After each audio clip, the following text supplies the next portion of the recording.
Hello, friends. Happy Wednesday. Welcome into an all-new episode of the Pack a Day Podcast. I am your host, Andy Herman. You can follow me on Twitter at Andy Herman NFL. You can find the podcast at Pack a Day Podcast. In just a moment, we're going to be joined by Paul Bretl. Great to get back in the normal routine, talking to all of our great guests. It's great talking to Justice, of course, earlier this week, and now Paul. Get to talk to Mike Wall tomorrow. Obviously, Perry and Grant on Sunday for Monday's episode, and then we'll talk to Carmen later this week as well. So great to be back in the routine of everything. Of course, if you like the show, make sure to hit like, subscribe, comment, give those 5-star reviews. We appreciate those a ton. Shout out to Ian Ewing, a brand new Pack a Day Podcast Hall of Fame member. Ian, that is absolutely awesome. Thanks so much for signing up. Appreciate you a ton. If you haven't checked out memberships yet, make sure to do so. A lot of great stuff coming up. Aaron Nagler and I are going to be recording on Wednesday today as you're listening to this for our preview show for Packers Eagles this upcoming week. Looking forward to that. That'll be available for members only, as well as our members only Q&A, which will happen on Thursday. Wednesday night, tonight will be Pack a Day Live. Finally back, finally feeling better enough to do it. So excited about that as well. Only other thing is shout out to Habish Rotier and a huge thank you for their partnership. Listen, if you need a personal injury attorney, give my friends at Habish a call. They're real, they're committed, they're friendly, they're local, and the best part is they love the Packers. Habish has made Pack a Day part of their family. Do me a favor, make Habish your first call when you need a personal injury attorney. It's super simple. And when you call them, you're going to talk to a lawyer directly. Their number's 800-242-2874 or 800-2HABISH. Of course, you can also visit their website at habish.com. Habish Rotier, national reputation, hometown service. Other than that, no real news or notes today. So we're going to get right to our conversation with Paul Bretl right now. It is so great to be back chatting with Paul Bretl. Paul, it has been far too long. Of course, you can find Paul on ESPN Lacrosse and on Twitter at Paul_Bretl. An interesting week, Paul. A disappointing loss to the Bears, a upcoming game in the wild card against the Philadelphia Eagles, where they opened the season and played them in Brazil. Now they get another chance at it. Lots to go over, lots to discuss before we get there. How are you doing, my friend? I'm excellent, Andy. I'm happy to be back talking Packers with you. And I was just thinking on Sunday as we were sitting there watching the game unfold, I can't believe how fast this goes. I say the same thing every single year, but you get to week 18, you get to the playoffs, especially facing the same team that they played in week 1. And that feels like ages ago, but it doesn't in the same respect. So it goes so fast.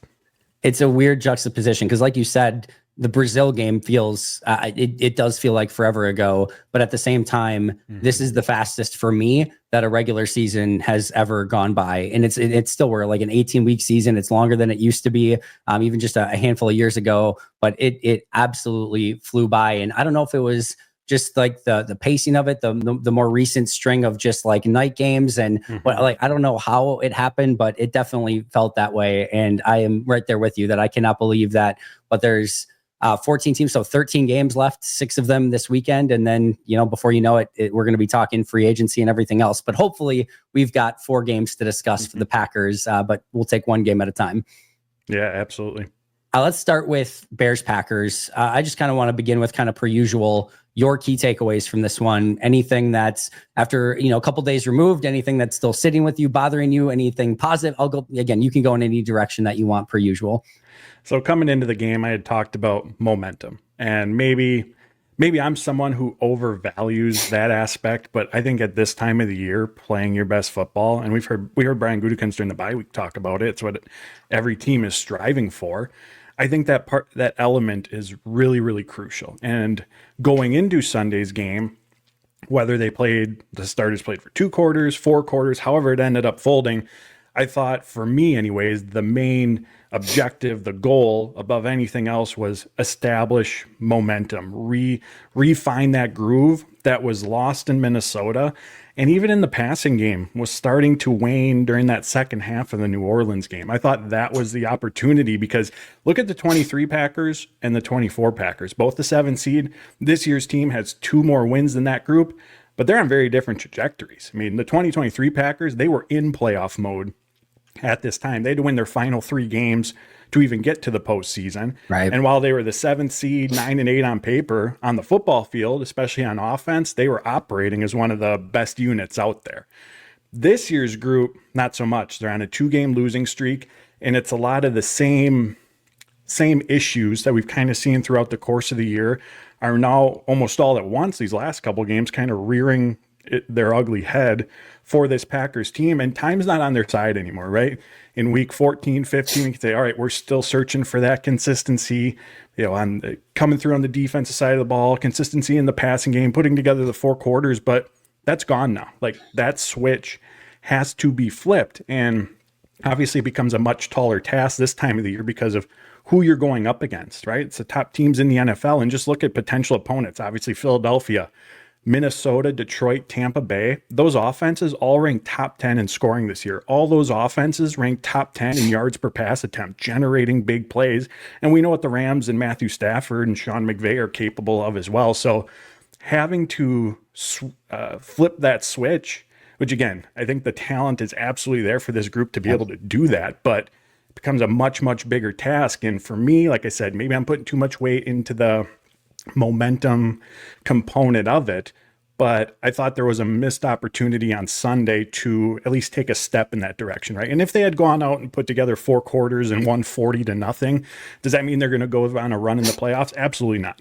But I think putting that on tape, having that taste in your mouth, going out and executing at a high level, I think is obviously, without to state the obvious, I think it's better going to the playoffs feeling that way than right now, where if it's, from the sounds of it, it's going back to the basics, right? Matt Fleur talked about on Monday, focusing on the process, the day-to-day details, right? It's taking kind of a step back, hoping that refocusing then gives you the boost you need to go out there and play the football that you're going to have to do to win.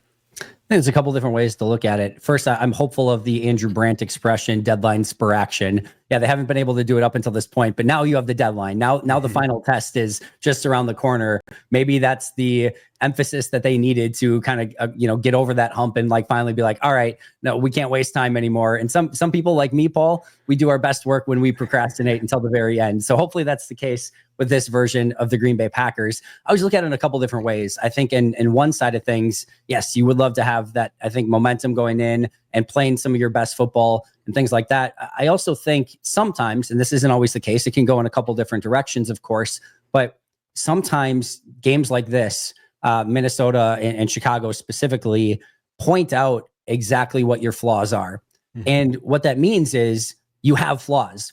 And I always kind of look at it in the fact of, I would rather learn those flaws now than learn them mid-game against Philly, or learn them mid-game against Detroit in the divisional round, or be like, oh, we didn't even know that we had these things that now teams are exposing. Because if you think you have a flaw now, like when teams really pick you apart come playoff time and really fine tooth comb this and look for all of those defects that they can exploit, it is going to get ramped up to an entirely different level come playoff time when teams do look at it this seriously and game plan it on a whole different level. So in a way, again, it can go one of two ways. It can be exposed by Minnesota and Chicago. And if Green Bay does not fix those flaws, well, then Philly's going to expose it probably even more than those two teams could have, especially in a playoff setting in Philadelphia. However, the fact that now Green Bay also knows about said flaws and can hopefully really focus on fixing those ahead of the playoffs, well, maybe it was in time where they have the ability to still fix it and it's not too late and it doesn't happen in the playoffs where you have to learn those hard lessons. So I think it can go in a couple different ways. And what I've kind of been saying this week is we're about to learn a lot about the DNA of this team as to whether or not they can take that, those losses, take those mistakes, and take that adversity and turn it into something positive and grow from it. And that might not even include winning the Super Bowl or winning this game or whatever, but still finding ways to grow from those flaws. Or if it's, this is just who we are and they can't fix the mistakes. And like I said, Philly exploits it at an entirely different level. We're about to find out, but I'm excited to see what the DNA is. And I'm excited to see if they're up for the challenge against Philly this week. I do love that perspective. And it reminds me, I think, of past conversations that we've had about there can be value as the season's progressing and getting punched in the mouth, having to overcome adversity, whether it's digging out of early deficits or having players come off the bench for injuries or whatever it might be, come in and produce, and showing that you do have a variety of ways to win the game, because you don't want to run into those, as you said, those instances of being surprised, being caught off guard. You don't want that to happen the first time in January, because how quickly you respond in those situations is going to play such an important factor in determining whether you win or lose that game. I know after the Lions game, Matt LaFleur, and I just love this, talked about how there's maybe a handful of plays, especially against the top opponents, that really determine the outcome of the game. And you don't know when they're going to arise, right? Like we can look at Detroit kicking the field goal at the end and say, well, that won the game. Well, really, there were 5 other plays, those fourth down conversions, red zone touchdowns that really determined the outcome and got them to that point. So, and you don't know when they're going to arise. So your ability to play consistently throughout the course of the game is obviously really important. And that goes back to that adjusting on the fly, because if it takes you a quarter, if it takes you 3 series offensively to make the adjustments to what the defense is doing, when you're against a Philly, a Detroit, a Minnesota, whoever it might be, that could be the difference in the game. That could be the determining factor in how the rest of the game unfolds. So I love that you brought that up, because there absolutely is value in going through those difficult times and having your weaknesses exposed, because it brings light to them, gives you the opportunity to correct them, gives you the opportunity to operate from an advantageous standpoint rather than being caught off guard. But time's not an ally anymore, right? Like, that's a great convo in week 10. Yep. They got 5-6 days now to figure it out and go out there and play at a high level. And it sounds good, save for the fact that a lot of these same flaws have been exposed against Philly in week 1, against Detroit 2 times earlier in the season, against Minnesota down 28-0. So a lot of these have been out there for a hot second now, and you would have liked to see those. Yeah, they were exploited. Can you now fix them at the end of the season against Minnesota and Chicago, not lose those games and go in still with that momentum? But like I said, hopefully this is a procrastination deadline spur action and they can fix it just in the nick of time. Either way, we're about to find out. One of the things that you wrote about was the stagnation of this passing offense. I think we all still feel pretty good about Josh Jacobs and this rushing attack. And I think even going into this game against a tough Philly defense, that they're going to be able to run the ball to some success and capacity. I don't think there's much concern there. The passing offense, though, probably could not be going out on a worse note these past couple of weeks and just not having that same level of consistency that we've seen from it in the past. What have you been seeing, and what does Green Bay need to do to kind of get that passing offense back on track? Yeah, that's a great question. And for me, talking about just building that momentum and the struggles to do so, obviously, it's all aspects of this football team. We saw the defense not come up with the late stop. Special teams have their issues, but for the offense, and that obviously trickles throughout the team based on how the game goes. For me, the biggest thing right now is that passing game. And like I alluded to, I think it started in that New Orleans game. I know the 34-0 score kind of masked any sort of issues that were there, but since that game, Jordan Love, he ranks 28th in the NFL during that 3-game span in completion percentage. He ranks 28th in yards per pass attempt, 22nd in passer rating. And again, the quarterback gets all the whether it's going well or whether it's going poorly, the quarterback gets the recognition. That's not all on him. It's a collective effort. It's the offensive line. It's Jordan Love. It's the pass catchers. It's the receivers. Matt LaFleur talked about after the Minnesota game how they were caught off guard, it sounded like, by how much man coverage the Vikings played in that game. You got to be able to adjust. If you're in that man coverage situations, you got to go out and win your routes. Jordan Love talked about got to get his ball placement has to be better. His accuracy has to be better. So I'm not picking out one person or one unit. It's everyone within the offense that has to improve. But I think those passing game struggles is just having a ripple effect throughout the rest of specifically the offense, but the rest of the team as well, because it slow starts. So that puts your defense in a bind if they get behind on the scoreboard now. And there's just a massive trickle-down effect from that. And while the running game has been the catalyst for this Packers team, their success on offense, it's a tough way to live in the NFL if that's your main source of moving the football, because the margin for error is just so small. Like I said, if the defense gives up 10 points right off the bat, all of a sudden that run game ability that you have, it's limited. You become predictable. You become pass heavy. You're relying on a unit, your passing game, that has been inconsistent.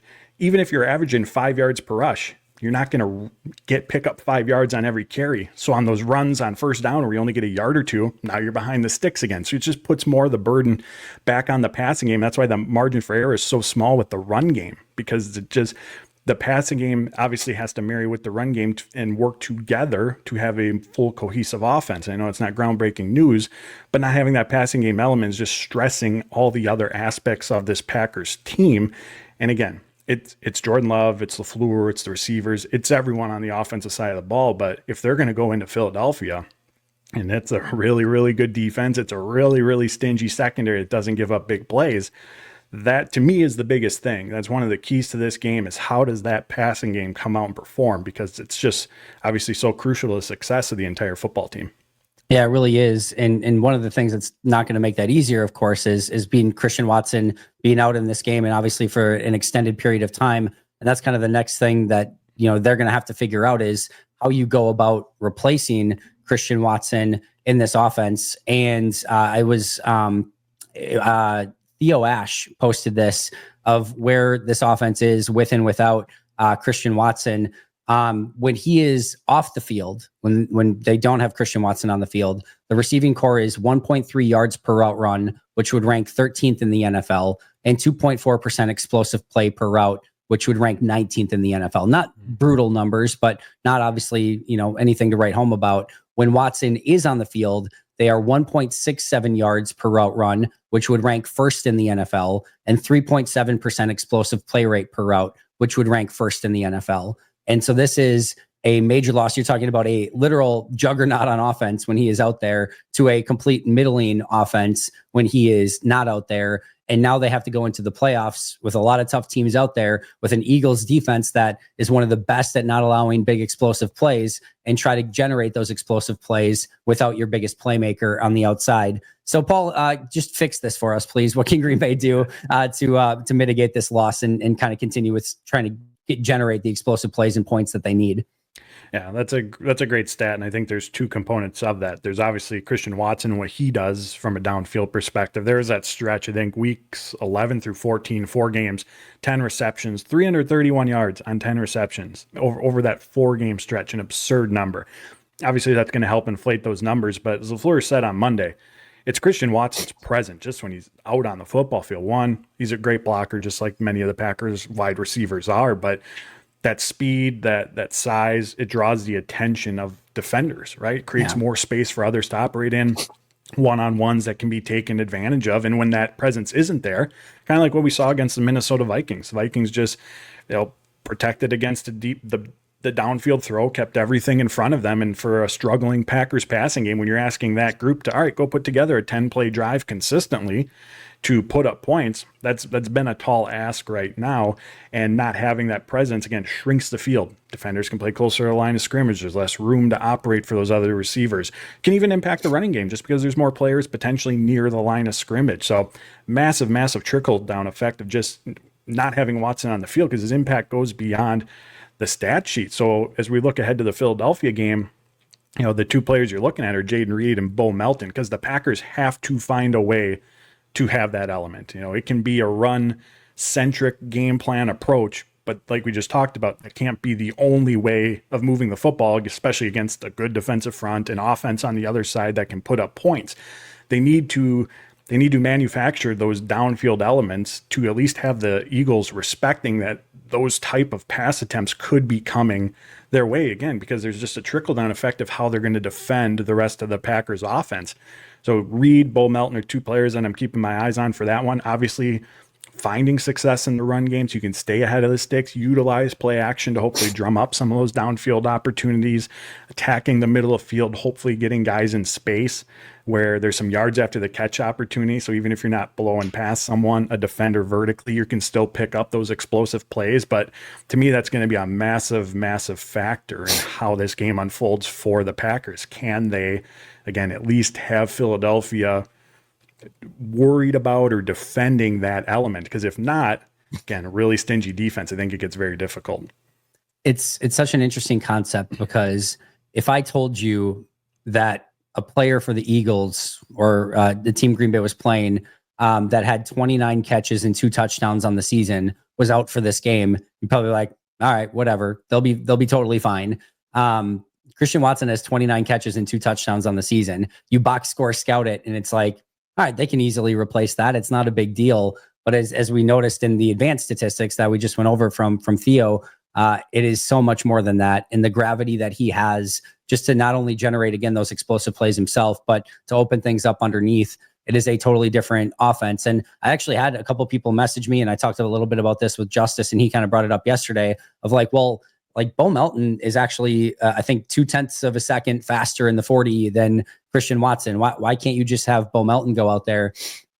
There's a variety of factors, obviously. One, the size is different. Christian Watson's size is different than Bo Melton. Bo Melton hasn't had the success rate down the field that Christian Watson certainly has. And then you're not going to get the respect from defenses when doing that.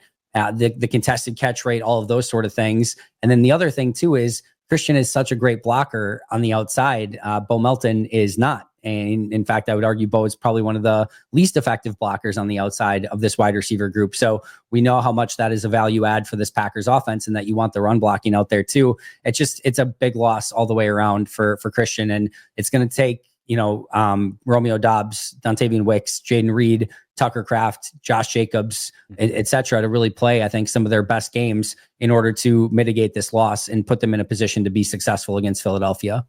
Yeah, I mean, one of the strengths of this offense is their numbers, right? You just listed off a number of players and just the variety of skill sets that they have. But even with that being true, there isn't anyone else in that locker room that can do what Christian Watson does. You're not just going to replace that element. I know the obvious football saying is next man up, and you're going to need all 11 guys to help do their best to replace it. But his specific skill set, abilities, what he's asked to do, that's not going to be replaced. They're going to have to replace it through in other facets of the game. Yeah, no, I totally agree as well. Now, on the flip side, from an injury standpoint, it seems like Matt, and I don't want to put words in his mouth here, but it seemed like Matt was pretty optimistic about the opportunity to get Quay Walker back on defense this week. That would be a huge, I think, I know Quay's obviously had his ups and downs throughout the course of the season. I did think prior to injury, he was playing some of the best football of his career, which was awesome to see. If Quay is in fact back, what kind of impact do you think he can make? And how do you see this linebacker room being utilized if they are at full health? Yeah, if Quay does come back, we'll get what I think will be our first look at hopefully the version of Quay Walker that we saw prior to the injury, paired with the current version that we're seeing of Edgerrin Cooper. Because while those two had been on the field earlier in the season together at various points, obviously not in the capacity that they're playing at right now. And so I think there's a lot, fans should be excited about the potential opportunity that's just there at the linebacker position for the Packers. And obviously diving into it, I think that they're going to continue to play Edgerrin Cooper at a high level like they have been the last few weeks, even when Quay returns. And then obviously that means fewer snaps for McDuffie and Eric Wilson. But the Packers' middle of field defense has been picked apart a bit throughout the season. We saw against Miami and Detroit, Tua and Goff. And again, those are two offenses that against really any opponent is going to pick apart the middle of field. But in those two games, they were without Edgerrin Cooper. We saw a lot of the short intermediate throws give this Packers defense struggles, a lot of yards picked up in that capacity. Against the Minnesota Vikings, there was some ridiculous number, like 280 of Darnold's 370 yards or whatever he had came between the numbers. Yeah. And again, there's instances where you have a young, inexperienced player like Edgerrin Cooper. LaFleur talked about how there were times where the second level linebacker defenders didn't have the proper spacing. They were too close to the line of scrimmage, which opened up space behind them between the safeties that Minnesota just attacked. But there's also instances where having Quay Walker's speed, athleticism out there instead of Eric Wilson, who's obviously filled in incredibly well, Isaiah McDuffie, where there's some receptions you look at in that game, or even this past Sunday, it was a first down to DJ Moore where Eric Wilson was right there. All over it.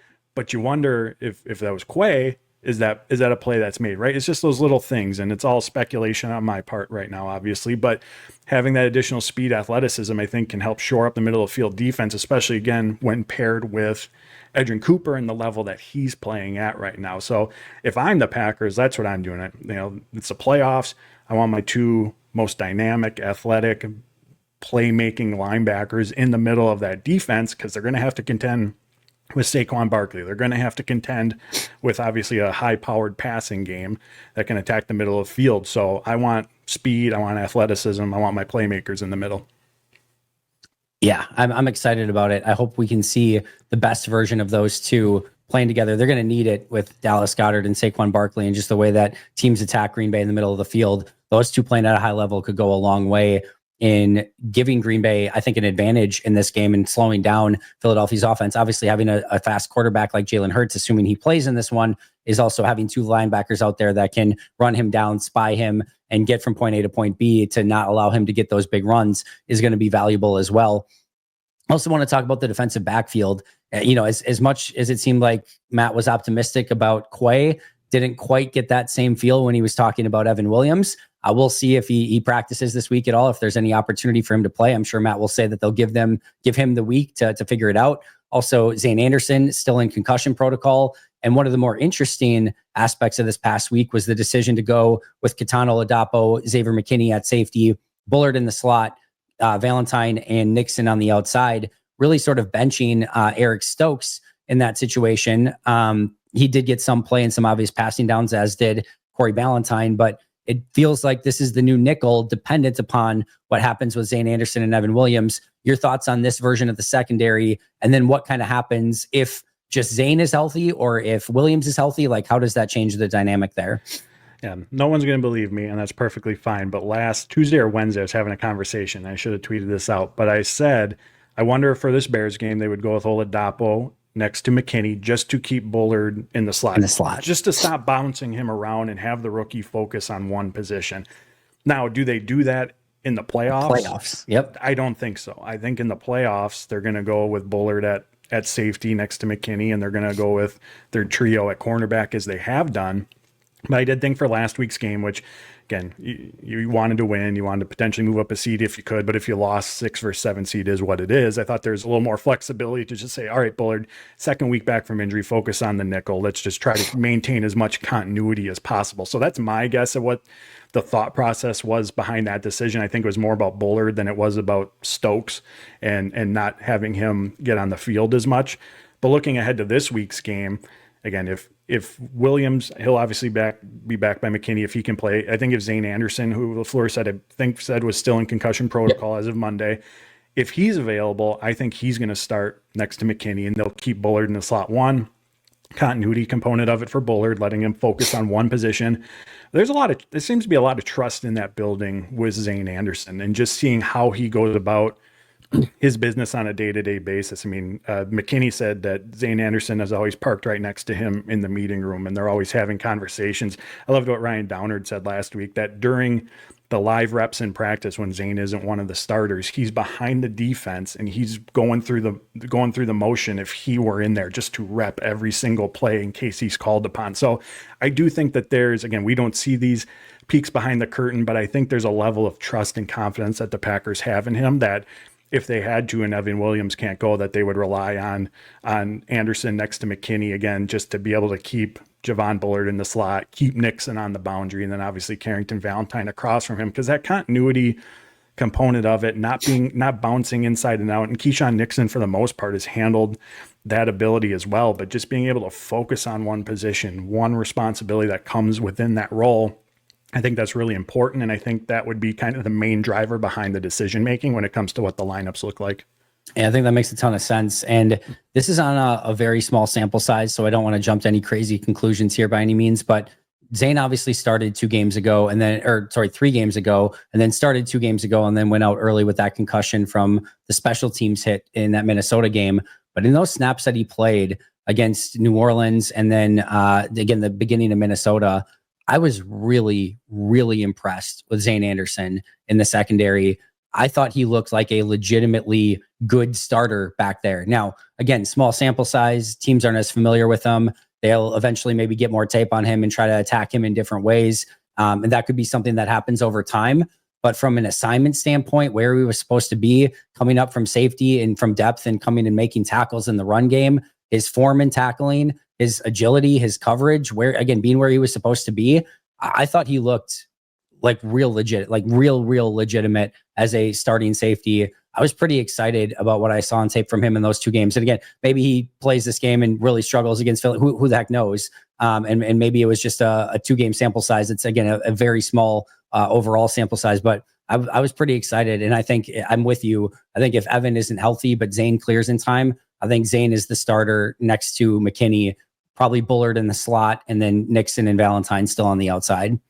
I know you saw this, but go back and watch that Vikings game. When he was in the game early on, there were some pressures on Sam Darnold that were those were coverage pressures, right? That bought extra time for the defensive line to get after Darnold. And you'll notice as after he exited that game, and again, that's a difficult switch for Javon Bullard to make. Completely different position. He did not practice safety throughout the week. There's limited reps, limited practice time. He's practicing the nickel when he's set to be the starting nickel that week. So it's a lot that's on his plate.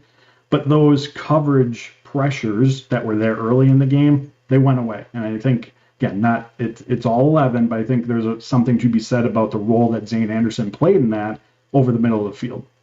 Yeah, I think so too. I'm going to be very interested to see how they come out in the secondary, dependent upon who's healthy, who's not, and how they match up with this Eagles team. As we start looking ahead to Packers Eagles, what are your keys to this game, and what does Green Bay need to do to be successful and ultimately get a win and continue their season going up against Detroit the following week in the divisional round? I think the big thing for me is obviously two things. We'll start on offense, and we've already talked about the passing game. Passing game has to find some sort of consistency. I think this is going to be still a more run-centric Josh Jacobs game because the Packers need that element. It's been the catalyst for them. You get the run game going, that takes the burden off of your passing game, but it can't be their only avenue of moving the ball consistently. You need the passing game to complement it. So that's the big thing for me. And like we talked about as well, how do they manufacture that downfield element, whether it's with Melton, Reed, whatever it might be, the play action game, helping to set up those opportunities. That has to be a part of the equation for them. On the defensive side of the ball, no brainer here. I think for me, it starts anyways with Saquon Barkley and doing your best to contain him, which is obviously going to be a very, very difficult task. But if this is one of those games where he has a Saquon Barkley-esque performance, I think it's just going to end up being a long day because of just the trickle-down effect that has on the defense, being able to eat up the clock, stay ahead of the sticks, and already potent passing game now has the advantage of play action, operating from short down and distance situations. I think where the Packers can give themselves an opportunity is if they can not let, obviously, Saquon take over, keep Philadelphia behind the sticks, be in some predictable passing situations where hopefully your pass rush, some blitzes, whatever it might be, can get after Jalen Hurts, hopefully push the envelope to maybe create some turnover opportunities for your defense to take advantage of. So those are my two big things going into this game. Yeah, I love both of those. It's going to be such a unique matchup. They're going to have to learn from some mistakes. I think one of the things too is like in that first game, they really, made it so that Jalen Hurts couldn't win with his legs, but he proved he could win in the pocket. If you're Jeff Hafley, I know he's going to have to mix it up, but are you thinking more aggressive? And you know what, if he has 80, 90 yards on the ground, so be it. Or you still want to make him win with his arm, especially if he's coming back rusty out of concussion protocol, missing a couple weeks? Like, how are you attacking this one defensively? Gosh, that's a great question. If I'm Hafley, I'm going to be more aggressive than what I was in that first matchup. One, I think you gotta have that mentality a little bit, right? There's nothing to lose in this game. It's win or go home, right? So I think there needs to be a little bit more aggressiveness to it, and also part of that feeling that I have in dialing up those pressures is just I just don't know that I can count on the pass rush to consistently get home with a 4-man front against that Eagles offensive line. And just like we saw against the Minnesota Vikings, I mean, you're shorthanded in the secondary without Jair, and we'll see if anyone else is out. But regardless of even if Jair was in, when you're asking your defensive backs to have to defend for 4 or 5 seconds regularly, that's a tall ask. And so even with Hurts coming back, missing time, I think that would just really put some added stress on this Packers secondary. So I'm trying to push the envelope. I'm trying to generate some pressures, but those blitzes better get home because, as again, we saw against the Vikings, if they don't, now you're down numbers on the back end as well if your blitzes aren't getting home. So it's going to be a difficult matchup, but I think you got to go with that mindset of trying to get after Hurts. Good luck, Jeff Hafley. You only have the most dynamic running back in the game that you have to make sure you stop, a quarterback that can also win with his legs. A.J. Brown and Devontae Smith on the outside, one of the best offensive lines in football. You don't have your top corner. You've got some other beat-up guys in the secondary. You might have Quay Walker. Yeah, go get him. Go get him, coach. See what you can do. But he's been really good. I'm excited to see how they match up in this one. Before I let you go, you got a early prediction for this one? I know it's still early in the week. We don't even know a full injury report. We don't even know if Jalen Hurts and Jordan Love are going to play in this game. But not knowing all of that, how are you feeling about this one? Right now, my gut says Philadelphia Eagles. I think for a lot of the players you just mentioned, I think that's on the road, the high-powered offense, really, really stingy defense. And like I said earlier, not the Packers absolutely have the coaching staff led by Matt LaFleur. They absolutely have the talent that I do believe they can flip the switch. That's because they have that, I believe they have that potential and ability to do so. I don't know if they're going to, and that's kind of the unknown for me. So right now, I think the more sure thing is what we're seeing from the Philadelphia Eagles, and I think just that consistency and lack thereof on the Packers end that we've seen, I think is going to be the difference in this game. I think Philly has more avenues to success in this game. And good way to put it. You know, if you're looking at, Green Bay needs some things to go right to win this game, and they easily could. That's the beauty of the game, and that's how these things sometimes go. But they need some things to go right, and they need to execute at a different level than they have in these sort of games already this season. Whereas I think Philadelphia just has to kind of do what they've consistently done through the course of the season. And that probably is going to be a path to success unless they have some major errors on their end, or if Green Bay forces those errors. But it's going to be a fun matchup. I'm excited for it. I still think, as you mentioned, Green Bay has the right to go in there and win this game. And that's job number one for this team. Figure it out, flip that switch, get things trending in the right direction, let those deadlines spur action, and go beat Philly and shock the world, I guess. Paul, amazing stuff as always. What do you got coming out on ESPN Lacrosse, and where can we find all your awesome work? I appreciate it, Andy. Follow me on Twitter, Paul_Bretl. Head over to YouTube, Paul Bretl. Hit like, hit subscribe. I greatly appreciate it. And we'll just be previewing the game this upcoming week. Going to talk about Saquon Barkley versus what has been a good Packers run defense this season. We're going to talk about the Philadelphia Eagles secondary and the challenges that they're going to pose, like we talked about, for this Packers passing game that's looking to find its groove, find some consistency.